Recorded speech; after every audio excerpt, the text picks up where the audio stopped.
yang dimuliakan Allah Subhanahu wa taala. Nih, nah, belajar dari Ashabul Kahfi, fisiknya sehat, imannya kuat, hidayah bertambah, ada komunitas. Yang kelima, wa kalbuhum basitu yadaihi, ada seekor anjing yang menjulurkan tangannya. Anjing kalau duduk tangannya, nggak ada anjing begini, nggak ada. Anjing menjulurkan tangan. Ini informasi tidak penting. Al-Quran yang mestinya menyebutkan info tentang penting-penting saja. Untuk apa Quran cerita ada anjing tidur bersama Ashabul Kahfi? Untuk apa cerita anjing di sana? Ternyata di balik itu ada cerita. Apa maknanya? Menjadi seekor anjing pun, kalau engkau dekat dengan orang soleh, engkau akan disebutkan dalam sejarah. Tapi jangan gara-gara ini pulang terus beli anjing. Semua anak muda Ustadz di Bandung sejak Ustadz ceramah kemarin semuanya punya anjing. Gara-gara apa? Gara-gara Ustadz ceramah tentang Ashabul Kahfi. Itu bukan salah saya, salah yang buat tema. Kenapa kau beli anjing? Ashabul Kahfi punya seekor anjing, maka aku pun punya. Ini ceritanya bukan itu. Pertama, cerita ini tentang umat sebelum Nabi Muhammad sallallahu alaihi wasallam. Iktibar yang ingin diambil, walaupun engkau seekor anjing, hina, najis, kotor, tapi kalau engkau berdekatan melayani orang soleh, engkau akan dicatat dalam Al-Quran. Apalah arti seekor anjing? Anjing menggunggung, hina, kotor, tapi karena dia melayani ulama, melayani orang soleh, Ashabul Kahfi, disebutkan dalam Al-Quran. Andai ada anjing menjilat air minum, tumpahkan semua airnya najis, air liurnya najis, lalu kemudian tempat-tempatnya ini menjadi kotor, maka dicuci 7 kali dengan air, 1 kali dengan air yang bercampur dengan air tanah. Apa nih orang Islam? Jadul, ketinggalan zaman, primitif. Sudah ada deterjen seperpel Mama Lemon. Ngapain dicuci pakai air tanah lagi? Ente nggak tahu, ternyata air liur anjing, kotoran babi. Ustadz jangan sebut yang kotor-kotor lah di masjid. Oke, air liur anjing, kotoran babi. Ada sensornya. Itu ada kotoran, bakterinya tidak mati dengan deterjen, tidak mati dengan alat-alat zaman canggih sekarang, tapi ketika disiramkan air tanah, ternyata di dalam tanah ada bakteri, dan bakteri dari anjing dan babi dibunuh oleh bakteri dari tanah. Itu dalam teori kedokteran biasa, bakteri memakan bakteri. Itu yang diajarkan ke anak-anak kita. Jangan yang diajarkan jeruk makan jeruk. Bakteri dari tanah akan memakan bakteri dari anjing dan babi, maka dibersihkan sebanyak 7 kali air. Salah satu air yang 7 itu dicampur dengan air tanah. Kotor, najis, hina, rendah. Tapi kenapa disebutkan dalam surat Al-Kahfi? Karena dia bersama orang baik-baik. Abdul Somad subuh ini ingin memuliakan dirinya bersama anak-anak muda yang masih tulus, ikhlas, murni di kampus UPI. Mudah-mudahan Abdul Somad juga bisa masuk surga bersama mereka, insya Allah. Ketika nanti dipanggil, ternyata masuk surga itu tidak sendirian. Masuk surga tidak sendirian, masuk surga berjamaah. Wasiqal ladzina taqaw rabbahum ilal jannati zumara. Ketika mereka berkelompok, berjamaah, berkomunitas, digiring masuk surga, dipanggil oleh malaikat. Berikut ini kelompok yang ke-15, komunitas anak muda dari kampus UPI. Watang anak muda, ketua, sekretaris, bendahara, periksa semua. Ini anak muda masuk, anak muda masuk. Pas di barisan terakhir, loh kok ada yang tua satu? Siapa ini? Tengok KTP Abdul Somad. Ngapain masuk sini? Pernah bersama mereka ceramah sekali. Masuk. Ternyata kita masuk ke dalam komunitas orang baik-baik. Itulah gunanya menyatukan diri sama orang baik. Adapun setelah zaman Nabi Muhammad, maka anjing tidak boleh dipelihara. Siapa yang memelihara seekor anjing, maka malaikat tidak masuk ke rumahnya. Tapi malaikat yang tidak masuk itu malaikat rahmat, malaikat maut masuk. Siapa yang memelihara anjing, satu hari amalnya dikurangi sebesar Bukit Uhud. Bukit Uhud itu panjangnya 7 kilometer. Siapa di antara kalian yang memelihara anjing di rumah, satu hari amal kalian dikurangi sebesar Bukit Uhud. Satu hari Bukit Uhud, Bukit Uhud, Bukit Uhud. Sementara amal kalian satu hari sebesar bisul. Jadi amalnya tiap hari min. Maka yang punya anjing lepaskan. Pak Ustadz, bagaimana dengan kepolisian yang memelihara anjing herder? Itu untuk tugas menangkap narkoba. Binatang yang paling tajam hidungnya apa Pak Ustadz? Cacing. Kenapa kepolisian tidak pakai cacing? Cacing nggak bisa lari. Gimana mau mengejar pecandu narkoba bawa koper cacing? Makanya pakai anjing. Tapi kalau yang paling tajam sebenarnya cacing. Cacing itu radius penciumannya 1 kilometer. Jadi kalau Abdul Somad mati dikubur di sini, jarak 1 kilometer cacing-cacing sudah mencium. Ada brownies bro. Makanya ada kalian yang suka mancing, ngambil cacing, kalian tusuk pakai mata kail pancing, hati-hati. Kakeknya kalian bunuh, bapaknya kalian matikan, cucu-cucunya akan membalas sakit hati. Hari pembalasan telah tiba. Nah, pertama, fisiknya anak muda kuat. Yang kedua, imannya mantap. Yang ketiga, hidayah datang kepada mereka. Yang keempat, mereka punya komunitas. Yang kelima, walaupun seekor anjing, kalau menggabungkan diri dengan orang baik-baik, mereka akan disebut dalam sejarah kemanusiaan. Yang keenam, apa pelajaran dari Ashabul Kahfi? Ashabul Kahfi dikejar oleh raja yang zalim, tapi mereka tidak mau ikut bersama penguasa yang zalim. Biar mati, lebih baik melihat mata, lebih baik tulang putih daripada mata kami yang putih Pak Ustaz. Lebih baik tulang putih daripada mata yang putih. Mata putih artinya orang mati. Orang mati itu matanya putih, hitamnya sudah tak ada lagi. Lebih baik tulang putih. Tulang putih kenapa? Darah, daging, urat sudah habis dimakan cacing tanah. Lebih baik berputih tulang daripada berputih mata. Itu dipakai untuk jihad, bukan anak muda yang mantannya dilarikan orang. Ini ada nih anak-anak muda pacaran, lalu kemudian nikah sama orang lebih kaya, akhirnya dia marah. Ketika marah, kenapa kamu melarikan dia? Lebih baik berputih tulang daripada berputih mata melihat mantan dilarikan orang. Bukan itu maknanya. Lebih baik berputih tulang, lebih baik kau mati dalam gua karena dikejar oleh penguasa yang zalim daripada harus ikut kezaliman. Berapa lama mereka di dalam gua? Salasami'atin wasdadu tis'a. Salasami'ah, salasa tiga, mi'atin ratus, salasami'atin 300, wasdadu tis'a 9, 300 lebih 9. Kenapa enggak 309 aja? Begitu indahnya bahasa Al-Quran. Al-Quran cerita tentang matematik. Kalau dihitung menurut hitungan Qamariyah, menurut hitungan Muharram, Safar, Rabiul Awal, Rabiul Akhir, Jumadil Awal, Jumadil Akhir, 309. Tapi kalau menurut hitungan Januari, Februari, Maret, April, 300. Makanya kalau ada orang nanya saya, umur Ustadz sekarang berapa? Menurut Qamariyah atau Syamsiyah? Kalau menurut Januari, Februari, Maret, umur saya 41. Tapi kalau menurut Muharram, Safar, Rabiul Awal, Rabiul Akhir, 43. Kalau menurut Samsung 27. Kemarin waktu foto selfie, Ustadz, boleh selfie Ustadz? Ya, 27. Kok dia tahu? Lihat bagaimana Allah bercerita dalam Quran menurut ilmu matematik. Maka adik-adik yang kuliah, ini dulu kan namanya IKIP ya, Institut Keguruan Ilmu Pengetahuan. Ada jurusan guru biologi, ada jurusan fisika, ada jurusan kimia, ada jurusan matematika.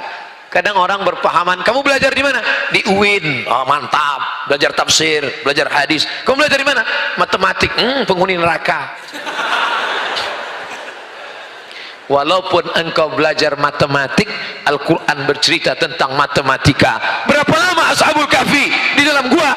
Menurut hitungan Qamariyah 309, menurut hitungan Syamsiyah 300. Karena dari setiap 1 tahun ada kelebihan 11 hari. Saya tidak ngajak ngitung angka-angka, memang pagi begini kurang konsen kita masalah angka. Paham saya itu, air belum masuk, makanan belum masuk, nggak apa-apa. Diajak ngitung angka masuk, yang nampak ayam penyet, lontong sayur, nasi uduk, nggak kelihatan itu mana 300 mana 309. Apa maknanya? Engkau boleh dikejar penguasa yang zalim, engkau boleh dikejar orang yang punya kekuasaan, tapi kalau Allah mau dia selamatkan engkau, engkau bisa tidur selama 309 tahun, tapi mereka tidurnya hanya baru merasa seakan-akan tidur sekejap saja, tiba-tiba mereka terbangun. Dan ciri orang yang tidur kalau terbangun pastilah ngaku lapar. Maka dia perintahkan salah seorang sahabatnya, bro, beli makanan ke pasar, tapi jangan gerasak gerusuk, nanti kita ketahuan tertangkap. Gimana? Waliyatalattaf wala yus'iranna bikum ahada. Pergi bawa uang ini pelan-pelan ke pasar, beli nasi. Tapi waktu itu nggak ada nasi Pak Ustaz, nasi aja lah, agak-agak. Beli nasi bungkus, nasi uduk. Waliyatalattaf, pelan-pelan, jangan sampai ada yang tahu. Wala yus'iranna bikum ahada, satu orang pun nggak ada yang tahu. Begitu pelan-pelan mau beli, ada nasi nggak?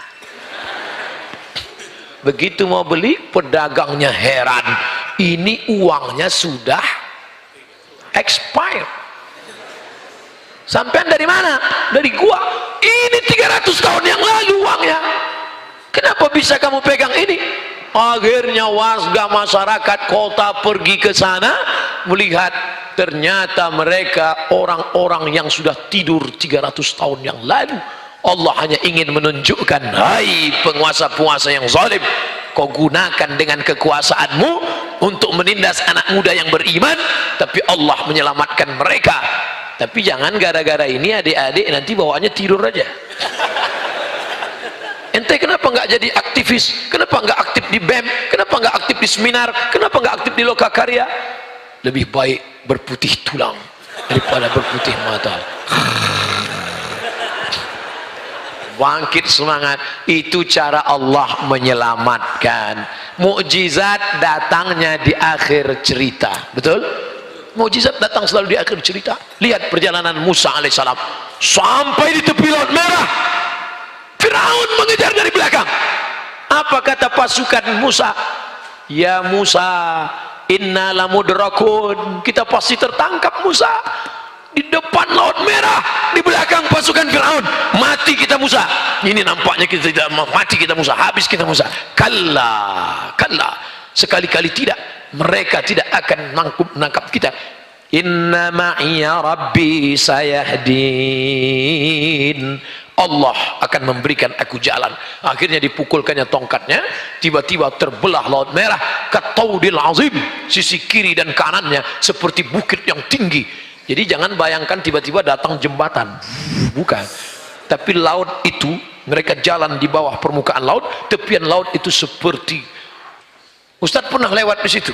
Kata orang Mesir, ini kata orang Mesir, nanti kalau naik kapal laut ke Saudi Arabia waktu haji, di mana terasa ombaknya yang besar, terombang-ambing, disitulah tempat Musa memukulkan tongkatnya dan tenggelam Fir'aun di sana.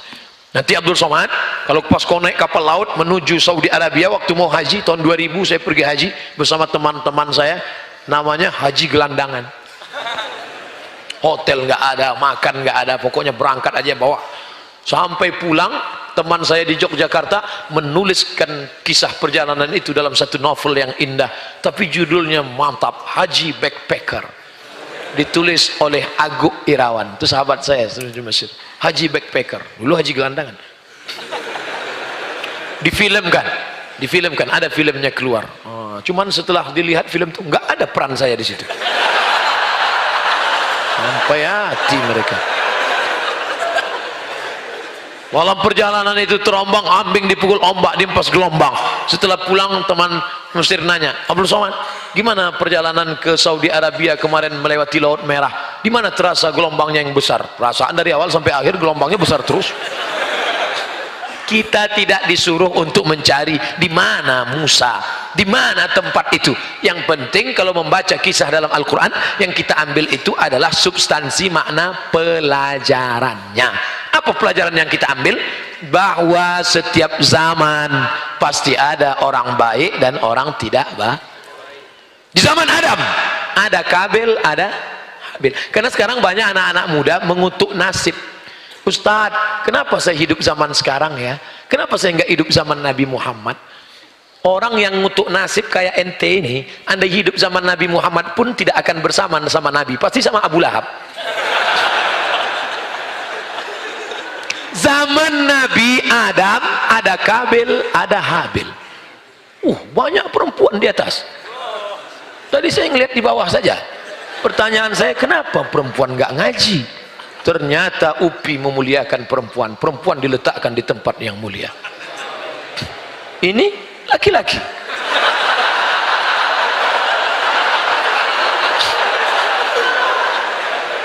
Mereka adalah laki-laki yang menjaga kehormatan perempuan. Begitu cara menyenangkan hati orang yang terlambat datang. Di zaman Nabi Adam ada Kabil, ada Habil. Di zaman Nabi Ibrahim ada Namrus. Namrus itu luar biasa kejamnya, kalah dengan otak. Nabi Musa, Nabi Ibrahim cerdas, masuk dia ke tempat berhala, diambilnya kampak, dihancurkan berhala, hancurkan, ditinggalkannya satu yang besar, digantungkannya kampak besar di leher berhala. Pulang mereka dari kebun, mereka lihat hancur. Ini pasti Ibrahim ini punya kerja. Tangkap Ibrahim, tangkap di sidang. Al-tafa'alta hadza bi alihatina ya Ibrahim, engkaukah yang melakukan ini kepada Tuhan kami Ibrahim? Kata Ibrahim, lihat kampaknya di mana sekarang, tergantung di leher yang besar kan, berarti dia yang melakukan. Ibrahim pakai otak. Ternyata orang yang punya kekuasaan kalau kalah pakai otak, dia main otot. Tangkap Ibrahim, bakar dia, kumpulkan semua kayu-kayu, bakar. Ketika dibakar, mukjizat terjadi last minute. Di akhir cerita, happy ending. Ketika mau dibakar itu, ternyata keluar dia dari api itu dalam keadaan kedinginan. Kenapa? Karena Allah berkata, ya nar, oh fire, kuni bardan, be cool, wasalaman, peace, ala Ibrahim, for Ibrahim. Jadilah engkau dingin, sejuk dan selamat pada Ibrahim. Makanya jamaah-jamaah haji kemarin yang mau haji, Ustadz nanti katanya di Saudi Arabia cuacanya 40 derajat Celcius panas, doanya apa? Baca doa ketika Nabi Ibrahim dibakar, ya narukuni bardan wasalaman ala Ibrahim, ya narukuni bardan wasalaman ala Ibrahim, ya narukuni. Alhamdulillah Pak Ustadz, selama di sana tidak terasa panas. Pas tanya temannya, betul dia kemarin nggak panas, di hotel terus nggak keluar.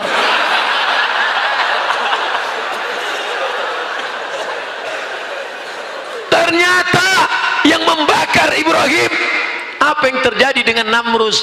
Kematian Namrus jelek, hina, rendah, nggak ada apa-apanya.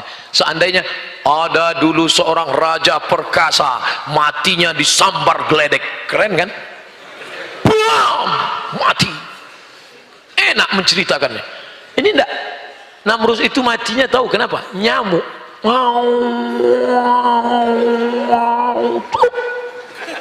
Mati.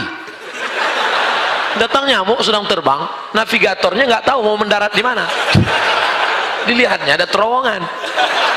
Bro, kayaknya airport, masuk. Oh, masuk ke dalam. Masuk nyamuk ke dalam, akhirnya Namrud kunang-kunang mati. Namrud itu matinya hanya karena lupa pakai autan. jelek sekali kematian. Begitu Allah menghinakannya. Artinya apa? Ada Kabil, ada Habil, ada Ibrahim, ada Namruz, ada Musa, ada Firaun, ada Isa, ada Herodes, ada Muhammad, ada Abu Lahab. Nanti kalau ketemu teman yang model jahat, beringas, brutal gitu juga, saudaraku, memang dunia ini diciptakan berpasang-pasangan. Ada Kabil, ada Habil, ada Musa, ada Firaun, ada Muhammad, ada Abu Lahab, ada aku dan ada kamu. Jadi jangan merasa heran kalau di suatu zaman itu ada saja, karena dunia panggung sandiwara, dan di atas panggung itu ada saja yang 5 itu tetap ada. Ada penguasa yang zalim, Fir'aun. Ada orang kaya yang pelit, Qarun. Ada orang yang hebat, otaknya cerdas, tapi dibuat menjilat kepada penguasa, Haman. Ada ulama, tokoh agama, tapi menggunakan fatwa untuk mendukung Fir'aun, namanya Bal'am. Tapi ada anak muda yang perkasa, selalu tertindas, namanya Musa. 5 itu selalu ada. Lalu kami yang perempuan ini, Pak Ustadz, di mana posisi kami? Iya juga ya, kita ulang lagi. Kenapa perempuan tidak punya peran? Ada penguasa yang zalim, Fir'aun. Ada orang kaya yang pelit, Qarun. Ada orang cerdas tapi ilmunya diabadikan untuk penguasa yang zalim, Haman. Ada tokoh agama tapi fatwanya dipakaikan untuk Firaun, Bal'am. Ada anak muda yang senantiasa berjuang tapi tertindas dan mati dalam perjuangannya, Musa. Lalu kami, Pak Ustadz, tinggal pilih mau jadi istri Firaun atau istri Musa. Jadi ganti kalian kalau mau meminang anak gadis begitu, sudikah engkau menjadi istri Musa?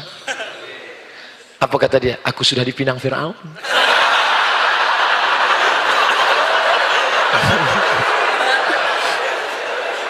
Saudaraku yang dimuliakan Allah, hari berganti, musim berubah, dunia panggung sandiwara. Ada kalanya engkau diuji dengan kekuasaan, sampai masanya nanti kalian yang muda-muda ini, kampus dunia idealisme, tapi the real nyatanya nanti setelah kalian terjun di masyarakat, berapa banyak ketika di kampus dulu aktivis kampus idealisme, tapi begitu turun seperti kerak nasi, seperti peyek, seperti kerupuk kena air basah, lembab, hancur, berkeping.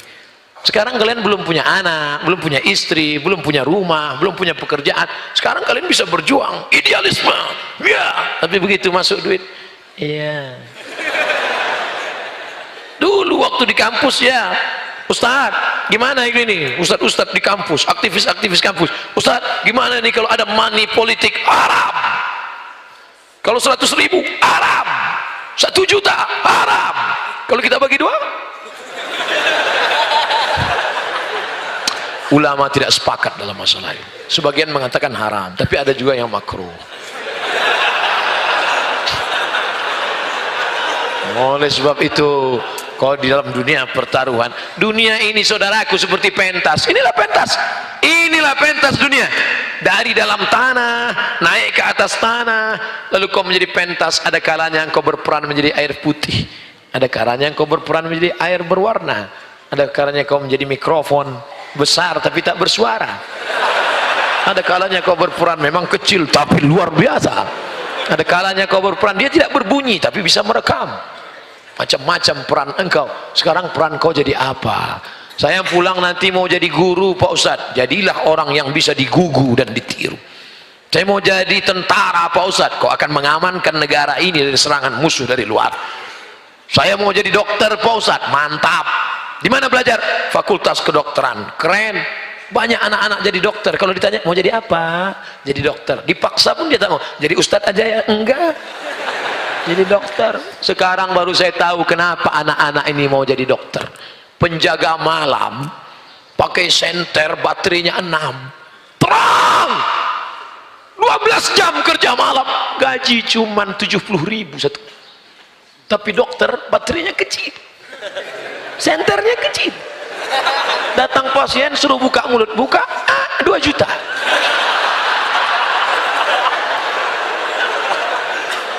Telinga kanan 1 juta, telinga kiri enggak apa, takut nambah. Tukang martelnya palu godam besar, besi, gagangnya kayu, berkeringat dari pagi sampai pukul melompat, satu hari 50.000. Dokter kecil aja, gagangnya pun seperti lidi, besi kecil. Dia pukul lutut, hanya 7 juta. Lutut 7 juta, siku 2 juta. Pas mau dipukul kening, jangan. Itu hanya jalan, saudaraku. Mau jadi dokter, mau jadi tentara, mau jadi ustadz, itu hanya jalan. Tapi nanti sampai masanya yang kekal abadi adalah amal soleh. Sekarang saya nanya, mana yang lebih efisien, jadi ustadz atau jadi polisi? Ragu jawab kan? Nanti mau bilang ustadz nggak enak sama Pak Kapolres Tabes, nanti mau bilang polisi nggak enak sama ustadz. Oke, jangan jawab, saya cerita aja dulu.